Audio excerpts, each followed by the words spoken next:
your place on fire. Let's get higher. Hi friends, welcome to daily special snacks channel. இன்னைக்கு நம்ம பார்க்க போகிறது ஹெல்த்தியான பிஸ்கெட் தான். நெய் பிஸ்கெட் நான் பண்ண போகிறேன்.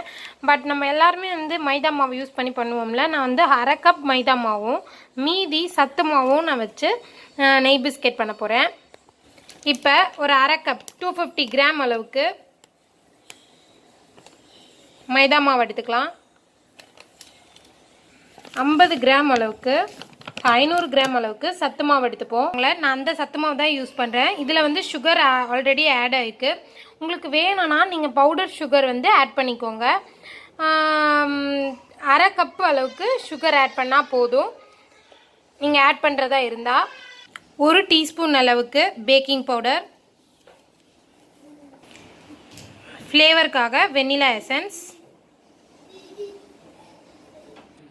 250 கிராம் அளவுக்கு நெய் எடுத்திருக்கேன். நம்ம கொஞ்சம் கொஞ்சமாக ஆட் பண்ணிக்கலாம்.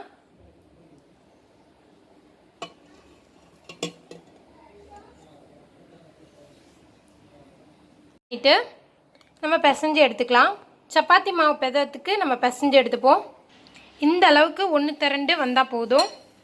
இப்போ நம்ம தனித்தனியாக உருண்டை பிடிச்சிட்டு நம்ம ஃப்ளாட்டாக தட்டி பிஸ்கெட் செய்வோம்ல, அது மாதிரி செஞ்சு எடுத்து வைக்கலாம். நான் உங்களுக்கு காட்டுறேன்.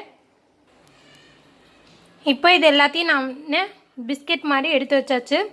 இப்போ நம்ம இதை அவனில் பேக் பண்ணி எடுத்துக்கலாம். குக்கரில் வைக்கிறதா இருந்தால் நீங்கள் வந்து விசில் எடுத்துட்டு உள்ளே வந்து மண் கொட்டிக்கோங்க. மண்ணோ இல்லை உப்போ அதை வந்து கொட்டிட்டு பிஸ்கெட்டை வேக வச்சு எடுத்துக்கோங்க.